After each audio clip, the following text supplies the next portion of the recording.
요한계시록 22장 20절에서 21절까지 다 같이 한 목소리로 봉독합니다. 이것들을 증언하시니가 이르시되 내가 진실로 속히 오리라 하시거늘 아멘. 주 예수여 오시옵소서. 주 예수의 은혜가 모든 자들에게 있을지어다. 아멘. 로마서 12장 1절 한 절만 다 같이 봉독합니다. 그러므로 형제들아 내가 하나님의 모든 자비하심으로 너희를 권하노니 너희 몸을 하나님이 기뻐하시는 거룩한 산 제물로 드리라. 이는 너희가 드릴 영적 예배니라. 아멘. 서로 인사 나누겠습니다. 지난 1년 동안 살아온 것은 하나님의 은혜입니다.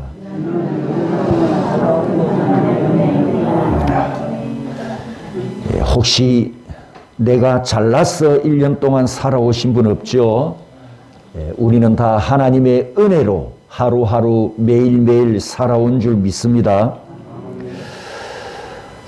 요한계시록 강론을 지난번에 끝을 내면서 제가 해보고 싶은 설교 주제가 하나 생겼습니다. 그게 뭐냐 하면 하나님의 영광 신학이라는 주제 설교인데, 사실 이 영광 신학이라는 말은 없습니다. 제가 이름을 그렇게 붙였습니다마는 신학교에도 영광 신학이라는 그런 과목이 없고 또 아마 설교도 없지 않을까 이렇게 짐작을 해봅니다마는 이 주제를 가지고 설교를 하고 싶다고 생각하게 된 이유가 요한계시록 강론을 하면서 하나님의 영광은 요한계시록에서 완성되는 신학이고, 여러분 우리 성도들이 나중에 천국에 올라가면 제일 먼저 할 일이 뭘까요? 한 번도 상상 안 해보셨죠? 만약에 여러분이 천국에 올라갔습니다. 주님이 재림을 하셨든 아니면 세상에서 육신이 죽었든, 그래서 내 영혼이 천국에 올라갔는데 제일 먼저 뭘 할까요? 영광송입니다. 보좌 앞에 앉으신 하나님 앞에 나아가서 우리가 제일 먼저 할 일이 하나님께 영광을 올려드리는 일입니다. 그리고 요한계시록을 보니까 영원히 할 일, 하나님의 나라에서 영원히 하게 될 일도 뭘까요? 역시 하나님께 영광송이더라고요. 그래서 우리 미래에 하나님의 영광은 떨어질 수 없는 그런 관계에 있다는 것을 요한계시록을 통해서 보면서 영광 신학이라는 주제를 가지고 제가 한번 설교를 해봐야 되겠다, 이런 계획을 소원을 품고 있습니다. 그래서 2달 전부터 이 영광과 관련된 책을 인터넷으로 검색을 해서 지금 사 모으고 있는데 책값이 2달 동안 한 40만 원 들어갔습니다. 별로 안 놀라시는 것 같은데요. 이 한 주제를 가지고 책을 제가 지금 청기누수를 했네요. 한 주제를 가지고 40만 원어치 샀다는 것은 책 권수가 분량이 많다는 겁니다. 그래서 제가 이걸 준비를 하려면 아마 몇 년은 걸릴 것 같고 은퇴하기 전에는 이 설교를 해보리라 그렇게 소원을 품고 준비를 하고 있습니다. 우리가 하나님의 영광과 하나님의 신학, 영광 신학을 성경을 통해서 보면 무엇과 관련이 있느냐 하면 구약시대는 제사와 관련이 있고 신약 우리에게는 예배와 아주 밀접하게 관련이 있습니다. 우리가 지금 하나님께 예배를 올려드리고 있는데 이 예배를 하나님께 올려드림이 곧 하나님께 영광을 올려드리는 것과 같은 의미지 않습니까? 오늘 우리가 이 시간 드리는 이 예배를 하나님이 받아주셔야 하나님께서 영광도 받아주시지 않습니까? 이처럼 예배와 영광은 현 세상에서도 그리고 장차 영원한 천국에서도 떨어질 수 없는 관계라는 이 중요성 때문에 이제 오늘 주일과 안식일의 관계 설교를 마치면서 이전에 여러분이 요한계시록 결론을 통해서 들었고 또 룻기 강론 결론에서 들었던 그 말씀들을 하나로 묶어서 우리가 되새김질을 하면서 오늘 하나님께서 영광을 받으시는 예배, 이 제목으로 우리가 다 함께 은혜 받기를 원합니다. 저는 목사의 직분을 가지고 여러분들에게 말씀을 가르치는 입장에서 예배가 이렇게 드려졌으면 좋겠다, 이 생각을 가끔 해봅니다. 사진을 보시면 구약 성전을 여러분이 한번 상상을 해 보십시오. 또 아니면 신전을 한번 상상해 보시기 바랍니다. 이 건물이, 이 신전이 굉장히 화려하고 아주 웅장하고 그리고 엄숙한 이 신전에 연기가 자욱하게 피어오르고 향을 피워서 향내가 진동을 하고 그리고 온 둘레에 촛불이 신비하게 켜져 있고 제사장인 제가 붉은 망토를 쫙 걸치고 짠 하고 나타날 때 여러분 그 분위기, 그 신전 분위기를 한번 상상을 해 보십시오. 그 분위기가 너무 엄숙하고 그 분위기가 너무 무섭고 두려워서 예배자들이 저절로 수굴이 되는 그런 분위기, 그렇게 예배를 한번 드려봤으면, 이런 상상을 제가 가끔 해본단 말입니다. 왜냐? 왜 이런 상상을 하냐? 우리식으로 표현하면 하나님 앞에, 하나님의 영광 앞에 내 자세가, 하나님의 영광 앞에 내 자세가 너무 버릇이 없는 것 같아요.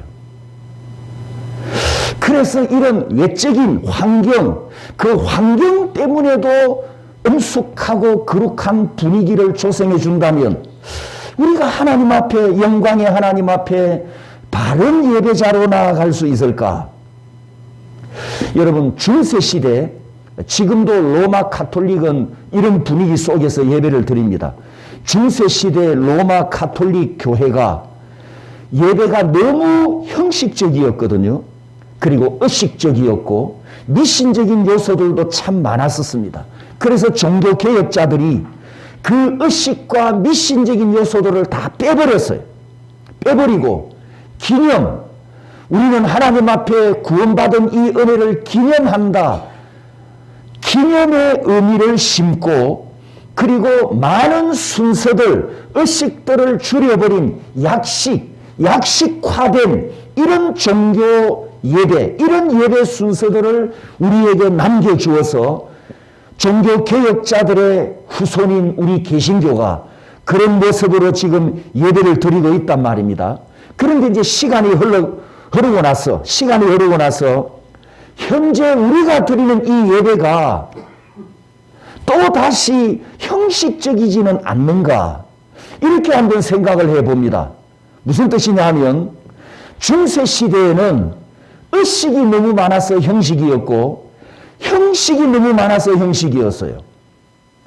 그런데 지금 우리는 억지로 예배 드리는 형식, 마지못해서 드리는 예배 형식, 주일이라고 하는 이 시간 때우기와 출석에 비중을 두는 이런 형식적 예배를 드리고 있지는 않는가라는 거예요. 중세 시대에는 너무 많은 의식에 비중을 두면서 예배가 형식화되었었는데, 우리 지금 현대는 이 예배들이, 이 종교 순서들이 단순화되면서 생명이 없는 예배, 의미 없는 예배를 드리면서 형식적인 예배를 드리고 있지 않는가, 이것을 한번 돌아보면서 하나님 앞에 생각을 하고 살펴봅니다.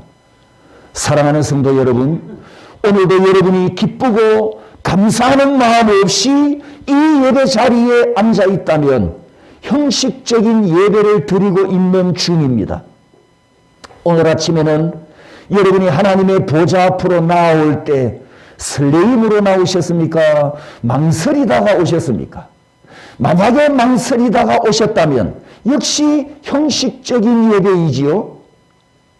12시에 어딜 가야 되는데 오늘 설교가 왜 빨리 끝나지 않을까? 예배 시간에 시계만 계속 쳐다본다면 역시 그 예배는 하나님께 형식적인 예배입니다. 하나님께서 이런 예배를 받으시겠습니까? 예배자인 나를 흠양하시겠습니까?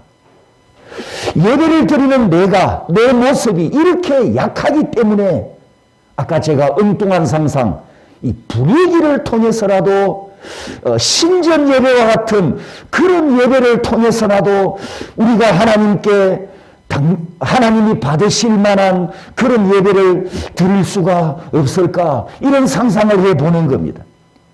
하지만 가톨릭 예배로 우리가 돌아갈 수가 없고 이교도들처럼 신전 예배를 하나님께 드릴 수도 없지 않습니까? 그래서 오늘 결론으로 예배의 바른 정신과 바른 자세를 알고 하나님께서 흠양하시는 예배, 하나님께서 영광 받으시는 예배, 이런 예배자가 되기를 주님의 이름으로 소원합니다. 아멘, 아멘.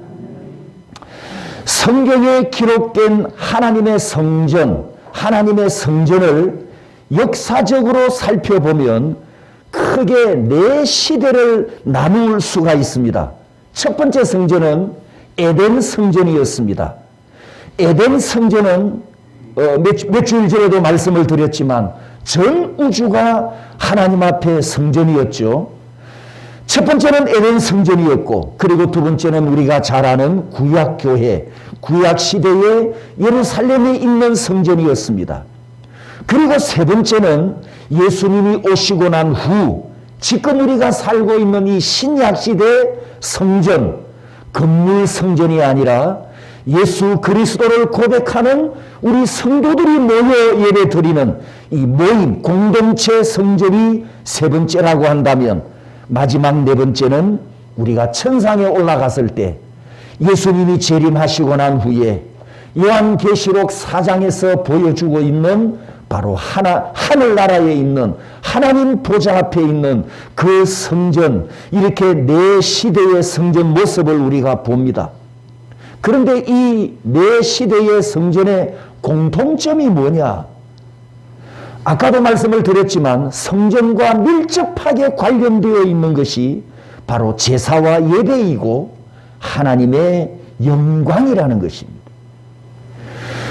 과거의 제사와 과거의 예배는 우리가 다음 주에 출애굽기 강론에서 언급될 것이기 때문에 생략을 하고요. 오늘은 신약 예배와 이 정말 예배에 대해서 함께 말씀을 나누려고 합니다. 먼저 신약 성전과 예배의 두 가지 개념이 있는데, 첫 번째는 요한복음 4장에 보면 복음서에 나타난 성전과 예배에 대한 말씀이 있습니다. 요한복음 4장에 북이스라엘 사마리아 수가라고 하는 동네에서 옛날 야곱의 소유였던 우물가에 예수님과 여인이 만나서 대화를 나눕니다. 그 대화 속에 예수님 말씀에 성전과 예배에 대한 정의를 내려주십니다. 남쪽 유다인들은 예루살렘 성전 중심의 예배관을 갖고 있었고, 북쪽 사마리아인들은 그리심산 중심의 예배관을 갖고 있었습니다. 밑에 조그마한 지도가 보입니다만 동그라미 표시가 보입니까? 남쪽 예루살렘과 북쪽 그리심산은 65km, 그러니까 여기서 대구에서 포항 조금 못 갔습니다.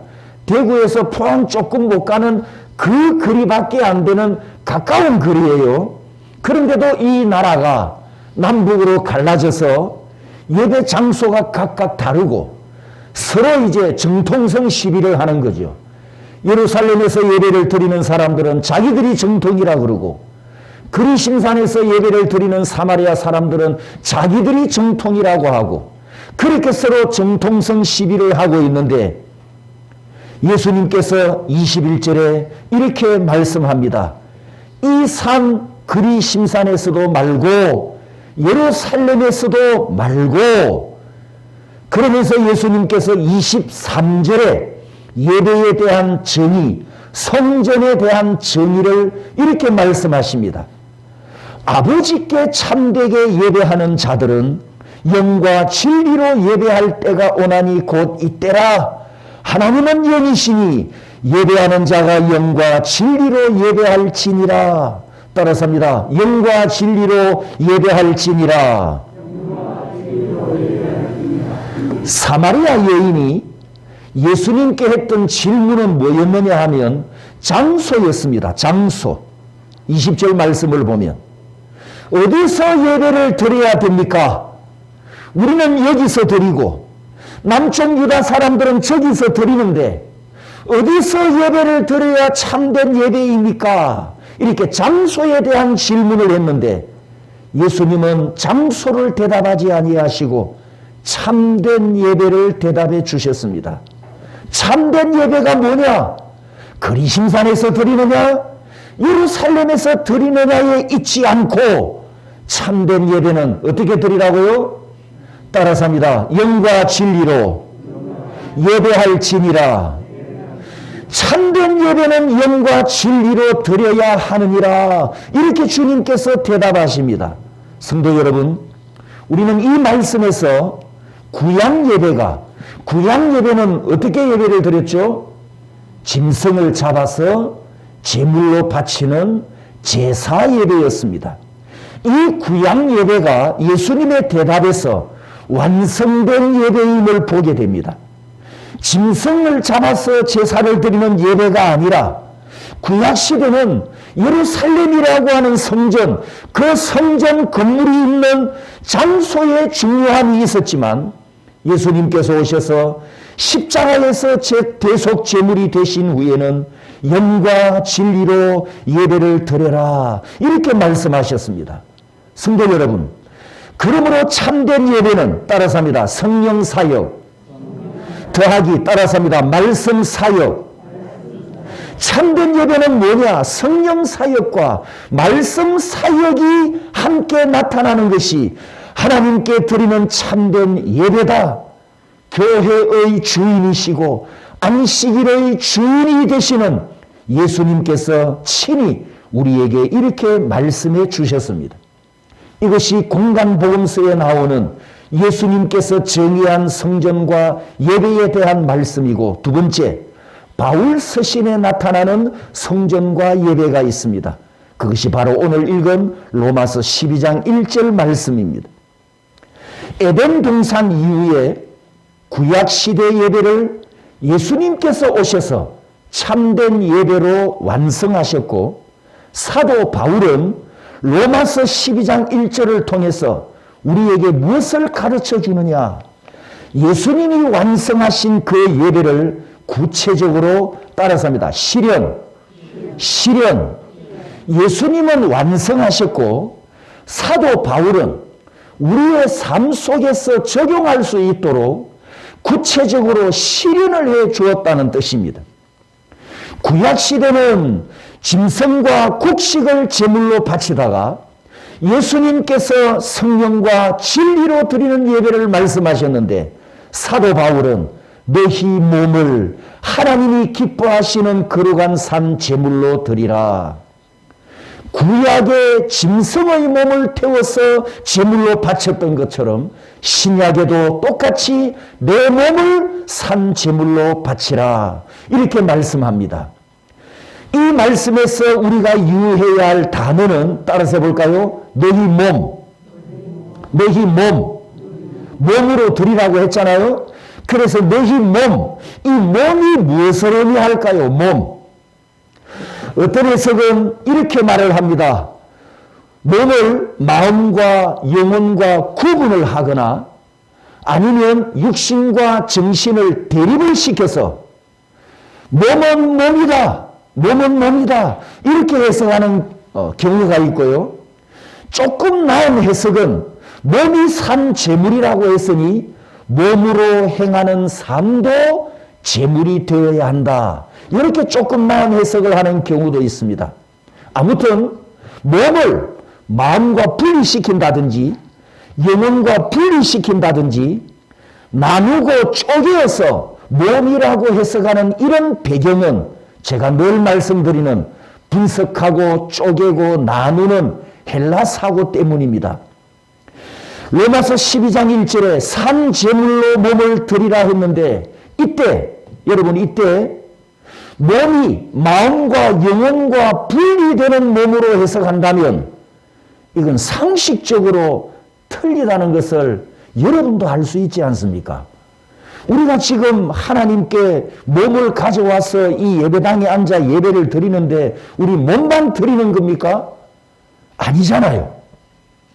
산 제물로 하나님 앞에 드리는 제물인데 마음이 없는 몸, 영혼과 분리된 몸, 이것만 하나님께 드리는 게 아니지 않습니까? 또 반대로 생각해 보십시오. 제가 몸은 거기에 안 가도 뭐가 있다고요? 마음은 가 있습니다. 그게 맞습니까, 여러분? 제가 마음은 예배당에 가 있습니다. 하나님 그런 예배 안 받으신다고요. 그래서 로마서 12장 1절에 바울이 뭘로 드리라고요? 산 제물을 뭐로 드리라? 몸으로 드리라, 몸으로. 마음만 바치지 마라. 영혼만 바치지 마라. 몸을 바쳐라. 몸을 제물로 드리라. 그래서 도대체 이 말씀에서 너희 몸이 무엇을 의미하느냐? 앞에서 제가 말씀드렸습니다. 분리된 몸, 마음과 분리된 몸, 영혼과 분리된 몸이 아니다. 사도 바울은 여러분이 아는 것처럼 유대인이죠. 그리고 구약 성경에 정통한 율법학자입니다. 율법학자였습니다. 그렇다면 사도 바울은 이 로마서 12장 1절을 말씀할 때 구약시대 성도들이 갖고 있었던 그 시대 성도들은 몸을 어떻게 생각을 했느냐? 하나님께 산 제물을 어떻게 드렸느냐? 그들이 갖고 있던 신앙과 정신과 사상과 개념, 그것이 바로 이 1절을 해석하는 데 중요한 열쇠가 됩니다. 그래서 너희 몸이 무엇을 의미하느냐? 이제 여러분이 들으시면 알 거예요. 구약 성도들이 갖고 있었던 삼통사고, 따라서 합니다. 통전, 통섭, 통합. 그러면 우리 몸, 이 12장 1절에서 말하는 몸을 삼통사고로 해석을 하면 뭐가 될까요? 영, 혼, 육, 인격 전체를 포함하여, 따라서 합니다. 대표로 몸이다. 대표로 몸이다. 여기서 너희 몸이라고 하는 뜻은 나라는 존재의 대표로서 몸이라는 거예요. 내 전체의 대표로서 몸이라는 뜻입니다. 이것이 구약 성도들이 갖고 있었던 삼재물, 그리고 너희 몸에 대한 사상이었다는 겁니다. 바울이 그걸 지금 말씀하고 있습니다. 여러분 실제로 보십시오. 우리 몸이 이 육신, 사르스, 고기 덩어리잖아요. 이거. 이 몸이 내 영혼과 혼을, 내 생각과 내 마음을 다 감싸고 있지 않습니까? 그래서 내 존재를 외적으로 바깥으로 나타내는 것은 내 몸이란 말이죠. 그래서 여러분이 치장을 잘 하지 않습니까? 얼굴에 변장도 하고. 왜? 내 존재를 드러내는 것이 몸이기 때문에 몸을 멋있게 보이려고 아름답게 보이려고 가꿉니다. 이때 이 몸이 영혼 없는 몸이 아니라 내면에 있는 것, 내 존재 안에 있는 모든 것을 외적으로 표현하는, 내 안에 있는 모든 것을 포함하는 대표의 몸. 그래서 헬라어성, 신약성경에 이 몸이라고 하는 원문, 소마도 단수가 아니라 복수로 쓰여졌음을 우리가 보게 됩니다. 따라서 결론을 내리면 이 1절에 몸으로 산 제물을 드리라. 이 말씀의 정확한 뜻은 따라서 합니다. 전인격, 전존재 다 드려라. 이런 뜻입니다. 전인격을 다 드리고 전존재를 다 드려라. 이 뜻이 몸으로 산 제물을 드리라. 이런 뜻입니다. 전인격을 대표하는 것이 몸이고 전존재를 대표하는 것이 몸이기 때문에 구약 성도들은 몸으로 드리라 이런 말씀을 읽으면서 통전적 사고를 했기 때문에 몸이 몸만 아니고 전인격이다. 몸이 몸만 아니고 전존재를 드리는 것이다. 이렇게 그들이 이해하고 믿고 실천하고 살았다는 뜻입니다. 사랑하는 성도 여러분, 로마서 12장 1절 말씀이 예수님께서 구약 예배를 완성하신 것을 사도 바울을 통해서 우리에게 구체적으로 실현해 주는 예배의 실현을 우리에게 말씀했는데 그 구체적인 예배, 구체적으로 예배를 어떻게 드려야 되느냐? 영과 혼과 마음과 정신과 사상과 의지와 내 모든 존재와 나의 전인격과 그리고 몸으로도 하나님께 예배를 드려라. 바로 이런 뜻이 됩니다. 그렇기 때문에 삶도 포함이 됩니다. 삶이 포함되면 주일 외에 6일 노동과 6일의 삶도 전부 포함이 됩니다. 주일 예배는 공동체가 모여서 드리는 제의적 예배라고 한다면 6일 노동은 가정과 직장과 소속한 곳에서 드리는 생활 예배가 됩니다. 그러므로 6일 동안의 삶도 예배에 포함되고 은행도 제물에 포함이 되고 내 생각과 계획과 행동 하나하나가 전부 하나님께 산 제물로 살아가는 삶임을 여러분 아시기를 축복합니다. 구약 시대로 한번 돌아가서요. 성전에 제사를 드리러 가는데 하나님께 제물을 바치고 예배를 드리러 가는데 백성들은 제물을 가져가고 제사장들은 백성들이 가져오는 제물을 받아서 대신 하나님 앞에 번제물로 태워드리지 않습니까? 그런데 그 성전에 들어가는 예배자가 조금이라도 부정하면 어떻게 된다고요? 예? 그냥 죽는 거 아니죠. 어떻게 돼요? 예, 즉사합니다. 즉사. 맞습니까? 예, 맞습니까? 구약 시대에 이 거룩한 예배를 보면서 지금 신약 시대에 산 제물로 살아가야 하는 우리가 안 하고 제가 내가로 바꾸겠습니다. 여러분은 아니고요. 내가 구약 시대처럼 죽임을 당해야 했다면 몇 번 죽을까요? 몇 번 죽었을까요? 아마 수백 번도 더 죽었지 않았을까? 구약 시대의 원칙대로 한다면 제가 지금 뭘 강조하는 거죠? 설교 초두에 우리가 하나님의 영광 앞에 예배를 드리러 가는데 너무 버릇이 없다는 거죠. 예배 모습이, 예배자의 자세가. 오늘 우리가 이 주의 전에 모여서 예배를 드리는데 우리가 소원하는 게 있습니다. 하나님, 이 예배를 헌명해 주십시오. 이거 다 여러분이 원하고 바라고 기도하지 않습니까? 그래서 대표 기도할 때마다 하는 분마다 하나님 이 예배를 받아 주십시오. 꼭 이 기도를 드리지 않습니까? 그렇다면 우리의 6일 동안 은행도 6일 동안의 삶도 하나님께서 받으셔야 하는 믿음, 제물로 살아가야 한다는 것을 기억하시기를 축복합니다. 지금 몸으로 산 제물을 드리라. 산 제물을 드리라. 여러분, 제 해석과 적용이 성경적으로 맞습니까? 여러분 인정하십니까? 어떤 분이 대화 중에 이런 표현을 하더라고요. 목사님, 단 1초도 범죄하면 안 되고 단 한마디도 부정적인 말을 하면 안 된다는 것을 깨달았습니다. 단 한 번의 행동도 하나님께 죄가 되는 행위를 하면 안 된다는 것을 깨달았습니다. 여러분, 이분의 말과 제가 지금 말씀드리고 있는 산재물 해석과 같은 맥락이잖아요. 그렇다면 6일 동안 내 은행이 하나님께 예배가 되었나? 6일 동안 내 은행이 하나님께 산재물이 되었나? 내 삶을 전부 하나님께서 헌명하시는 재물이 되었을까를 우리가 구약 시대에서 비추어 보고 나 자신을 돌아보면 두렵고 떨릴 때가 많다는 겁니다.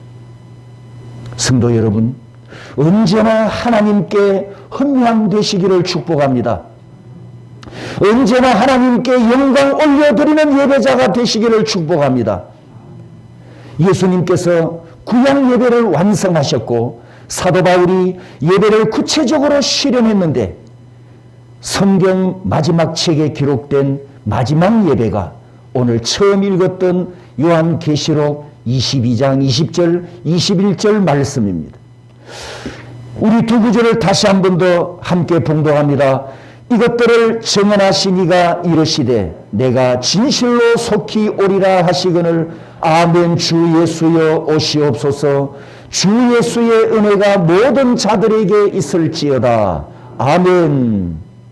성경 66권 마지막에 기록된 두 구절이 중요한 것은 창세기부터 약속과 예언이 계속되어 왔던 하나님의 구속이 완성되었고, 두 번째는 이 두 구절이 초대교회 예배가 되었기 때문입니다.